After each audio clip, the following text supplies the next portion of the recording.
Baik, bismillahirrahmanirrahim. Assalamualaikum warahmatullahi wabarakatuh. Alhamdulillahilladzi nahmaduhu wa nasta'inuhu wa nastaghfiruh wa na'udzu billahi min sururi anfusina wa min sayyiati a'malina may yahdihillahu fala mudhillalah wa may yudlilhu fala hadiyalah. Amma ba'du. Baik, Bapak Ibu sekalian, kawan-kawan, teman-teman, rekan-rekan semuanya, jumpa lagi di channel kita, channel YouTube ASP Law Firm Official atau ASP TV, yang kali ini kita akan mencoba membahas terkait dengan permasalahan yang saya kira cukup ramai juga dibicarakan, khususnya oleh para konsumen dan para perusahaan pembiayaan. Kali ini kita akan menjawab pertanyaan yang cukup apa ya, cukup menggelitik gitu. Pertanyaannya adalah, apakah Mattel itu akan masuk neraka gitu? Nah, Mattel ini memang cukup menghebohkan juga ya, karena kita juga terbukti dengan pembahasan-pembahasan kita sebelumnya, kalau terkait dengan Mattel pasti banyak sekali yang nonton, kemudian banyak yang juga komentar. Nah, sebelumnya di video-video kita sebelumnya banyak sekali pertanyaan-pertanyaan, sebenarnya Mattel itu apa sih gitu. Nah, Mattel itu bentuknya seperti apa gitu ya. Nah, apakah dia sebuah profesi atau seperti apa gitu. Nah, karena timbul pertanyaan-pertanyaan seperti itu, maka kemudian kita melakukan penelitian ke lapangan, kita melakukan investigasi. Nah, kita coba menelusuri sebenarnya Mattel ini asalnya dari mana gitu. Nah, ternyata memang kalau dari sisi profesi, Mattel ini bukanlah sebuah profesi. Kalau dari institusi, Mattel ini juga bukan sebuah institusi.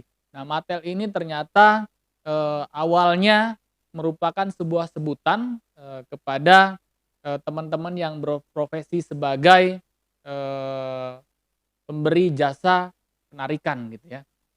Biasanya ini institusinya berbadan hukum, tapi kemudian mereka memiliki kerjasama dengan perusahaan pembiayaan. Nah, kemudian mereka melakukan pelaksanaan eksekusi jaminan fidusia.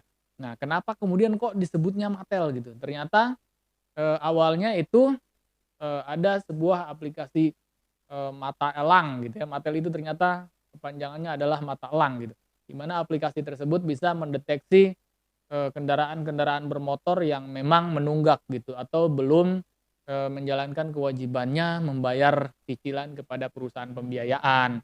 Nah, jadi Mattel itu bukan sebuah profesi, bukan juga sebuah institusi, tapi hanya sebutan saja terhadap teman-teman yang memiliki profesi sebagai jasa penarik atau jasa penagihan gitu ya. Nah, apakah kemudian Mattel ini akan masuk neraka? Jawabannya bisa iya dan bisa juga tidak.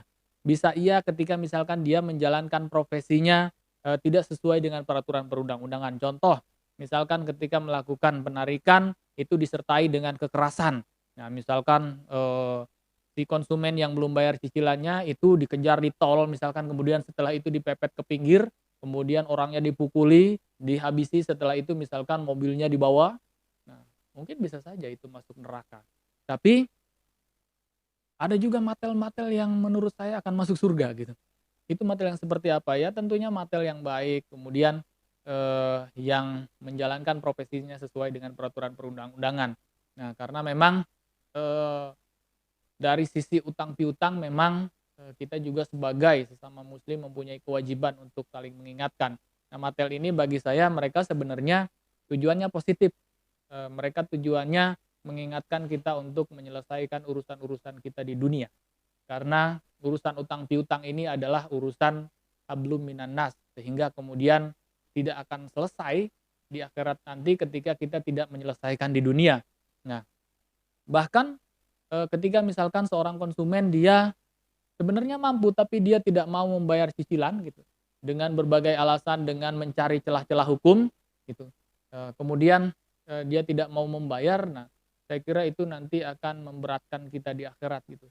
Nah, karena orang yang tidak berniat untuk membayar hutang itu di akhirat nanti bisa disamakan dengan pembunuh gitu ya, bahkan disamakan dengan pencuri gitu. Nah, jadi ketika misalkan di dunia tidak selesai, nah nanti di akhirat pun akan ditagih. Misalkan di dunia tidak mau bayar, nanti di akhirat harus bayar. Bayar dengan apa? Kan di akhirat nggak ada uang gitu kan. Nah, bayar tentunya dengan amal kebaikannya.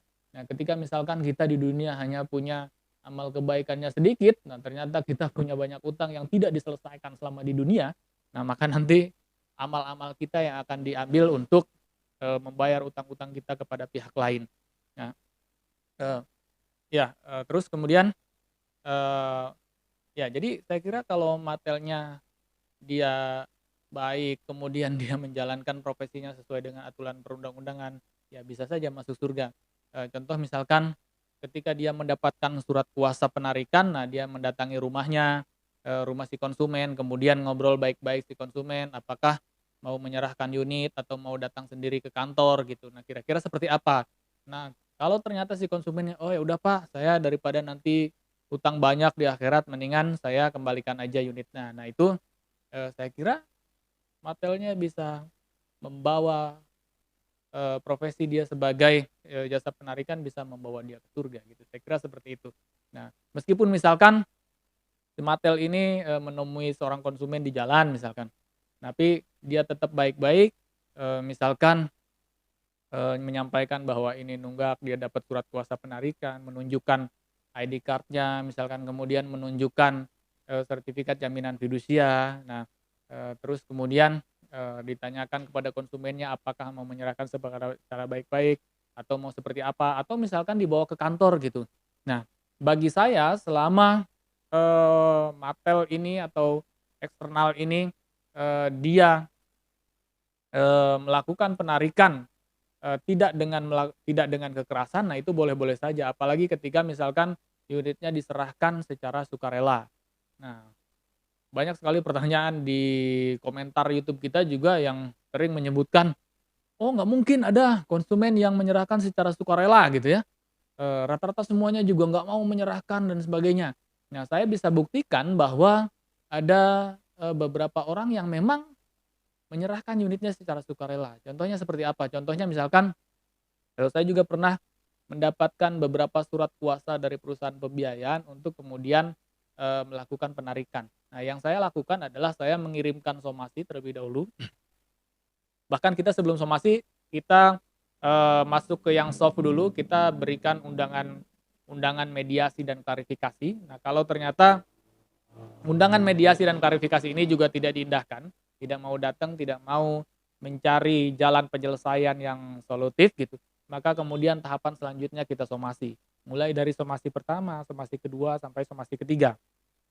Nah, banyak juga orang-orang yang setelah kita somasi si konsumen ini, ternyata mereka menyerahkan unitnya secara sukarela. Nah, jadi kalau misalkan, pertanyaannya atau pernyataannya tidak pernah ada konsumen yang mau menyerahkan unitnya secara sukarela, salah. Karena ada juga ternyata yang mau menyerahkan unitnya secara sukarela, ya mungkin karena mereka, berpikir ya daripada, unitnya dikuasai juga tapi kemudian tidak bisa diselesaikan, ya lebih baik diserahkan sehingga kemudian permasalahan hukumnya menjadi selesai, utang-utangnya juga menjadi selesai gitu. Nah, jadi, bisa saja kalau misalkan, orangnya, "Oh saya nggak mau menyerahkan dulu, tapi saya misalkan, eee, minta tempo sekian," boleh saja minta tempo, berapa minggu misalkan atau berapa bulan, tapi itu juga tentunya harus kesepakatan. Atau misalkan, "Saya nggak mau menyerahkan nih, tapi ada saudara saya yang mau melanjutkan." Nah, artinya mau oper kredit gitu ya. Itu boleh atau tidak? Jawabannya boleh. Nah, boleh nggak, objek jaminan fidusia itu dioper kredit kepada pihak lain? Boleh. Tapi kemudian hal tersebut harus dilakukan atas persetujuan perusahaan pembiayaan. Nah, jadi oper kredit itu bukan sesuatu yang ilegal, bukan sesuatu yang melanggar hukum. Nah, oper kredit itu boleh, asal syaratnya dia harus diketahui dan kemudian harus disetujui oleh perusahaan pembiayaan. Sehingga kemudian ke depannya tidak timbul resiko-resiko hukum kepada si konsumen tersebut. Nah, yang terjadi di lapangan sekarang banyak sekali oknum-oknum yang, biasanya mereka menawarkan beberapa kemudahan-kemudahan, "Udah oper kredit aja, udah saya balikin DP," gitu. Nah, kemudian, "Saya nanti bayar cicilannya, seterusnya dan sebagainya," tapi tidak dilakukan oper kredit secara resmi. Sehingga pada saat si tangan kedua ini yang menerima oper kredit tidak membayar cicilan, Nah, itu perusahaan pembiayaan tidak akan menagih kepada orang yang menerima oper kredit tersebut, tapi tetap kepada si konsumen yang tangan pertama. Karena di perusahaan pembiayaannya atau di leasingnya itu namanya masih belum berubah. Makanya kemudian supaya lebih aman, oper kreditnya harus disetujui dan diketahui oleh perusahaan pembiayaan. Nah, kalau sudah diketahui dan disetujui oleh perusahaan pembiayaan, nah itu misalkan hak penagihan dari perusahaan pembiayaan tidak lagi ke Bapak Ibu sebagai konsumen, tapi kepada pihak yang baru yang menerima oper kredit karena nasabahnya juga berubah. Nah, kalau misalkan eee, atau bisa saja misalkan Bapak Ibu tidak bisa membayar tapi misalkan saya masih tetap pengen unit ini misalkan. Bisa saja setelah unitnya dikembalikan, kemudian misalkan ada lelang gitu, ikut lelang dengan harga berapa kemudian Bapak Ibu membeli, bisa saja. Cuman biasanya lelang harus duluan gitu ya, harus melalui online juga terkadang. Eee, jadi peminatnya juga pasti banyak gitu, bahkan tidak jarang peminatnya adalah perusahaan yang belinya nggak satu gitu. Jadi beli lelangnya banyak gitu. Nah, sehingga memang beresiko juga. Nah, jadi kalau pertanyaannya apakah material itu masuk neraka? Ya mungkin bagi sebagian oknum Mattel bisa saja. Tapi kalau ternyata Mattel ini dia beretikat baik, menjalankan profesinya secara baik sesuai peraturan perundang-undangan, saya kira bisa saja masuk surga gitu ya. Karena memang Mattel ini sudah saya sampaikan juga sebelumnya, dia hanya sebutan saja. Yang aslinya dia adalah pihak profesi penagih gitu ya. Kalau sekarang bahasanya di OJK itu, di Otoritas Jasa Keuangan, sudah bukan lagi eksternal atau penagih, tapi bahasanya dia adalah pelaksana eksekusi. Nah, si pelaksana eksekusi ini dia juga harus ikuti sertifikasi. Jadi sekarang hampir semua profesi mayoritas sudah ada yang namanya sertifikasi. Nah, termasuk profesi jasa penagihan ini sekarang harus sudah ikut sertifikasi jasa penagih. Nah, jadi harus punya, jadi si perusahaan ini, si perusahaan pihak ketiga yang melakukan eksekusi jaminan fidusia, dia juga selain berbadan hukum, dia juga harus memiliki sertifikasi jasa penagih. Nah, baru kemudian bisa melakukan MOU dengan perusahaan pembiayaan. Ya, kira-kira seperti itu. Semoga penjelasan kita ini bermanfaat dan bisa memberikan pemahaman kepada masyarakat sehingga kemudian masyarakat khususnya konsumen menjadi konsumen yang cerdas dan tidak lagi sembarangan atau misalkan tidak lagi tergiur dengan tawaran-tawaran yang sebenarnya bisa mencelakakan dirinya sendiri gitu. Nah, makanya sebaiknya dipikirkan dulu baik-baik gitu. Jangan sampai hari ini Anda merasa terlepas kewajibannya tapi besoknya malah jadi tersangka gitu. Nah, kira-kira seperti itu ya. Semoga penjelasan ini bisa bermanfaat. Kurang lebihnya mohon maaf. Mohon maaf atas segala kekurangannya. Wabillahi taufik wal hidayah. Wassalamualaikum warahmatullahi wabarakatuh.